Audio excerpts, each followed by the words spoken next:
जय श्री कृष्णा। आज एक बहुत छोटी सी स्टोरी है। सत्संग की दुकान है नहीं है, कुछ अजीब, अनोखी, रहस्यमयी। सुनिए क्या मिलता है सत्संग की दुकान पर। ये सारी बातें आपको मिलेंगी। सुनिए, एक दिन मैं सड़क से जा रहा था।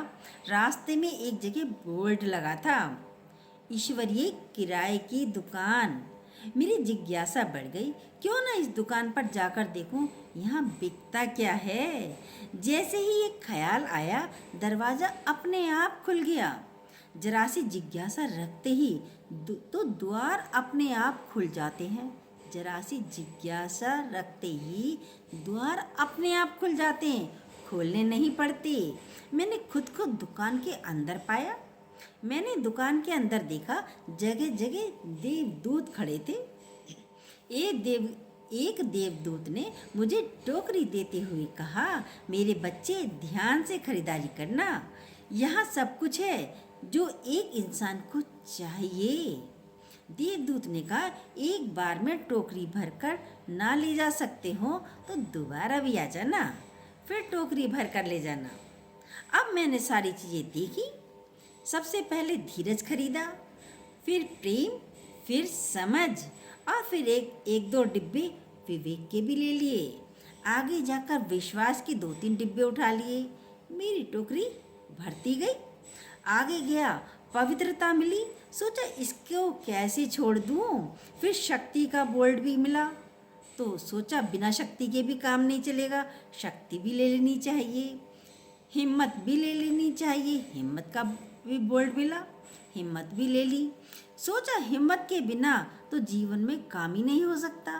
थोड़ा और आगे सहनशीलता ली, फिर मुक्ति का डिब्बा भी ले लिया, क्योंकि लास्ट में मुझे मुक्ति भी तो चाहिए। मैंने वह सब चीज़ें खरीद ली जो मेरे प्रभु जी मालिक को पसंद है, जो मेरे भगवान को पसंद है। वो सारी चीज़ मैंने ले ली। फिर एक नज़र प्रार्थना पर पड़ी। मैंने उसका भी एक डिब्बा उठा लिया। वह इसलिए कि सब गुण होते हुए भी अगर मुझ में कभी मुझसे कोई भूल हो गई तो प्रभु से प्रार्थना कर लूँगा कि मुझे भगवान माफ़ कर देना। आनंदित होते हुए मैंने बास्केट को भर लिया। फिर मैं काउंटर पर गया और देवदूत से पूछा, सर मुझे इन सब चीज़ सामान का कितना बिल चुकाना पड़ेगा। देवदूत बोला, मेरे बच्चे, यहाँ बिल चुकाने का ढंग भी कुछ निराला है, ईश्वरीय है। अब तुम जहाँ भी जाना चाहो इन चीज़ों को भरपूर बांटना। जैसे यहाँ से लेकर जा रहे हो, इन सभी चीज़ों को जहाँ भी जाओ भरपूर बांटना और लुटाना। जो चीज़ जितनी ज़्यादा तेज़ी से लुटाओगे उतना तेज़ी से उसका बिल चुकता होता चला जाएगा, और इन चीज़ों का बिल इसी तरह चुकाया जाता है। कोई कोई बिरला इस दुकान पर प्रवेश करता है।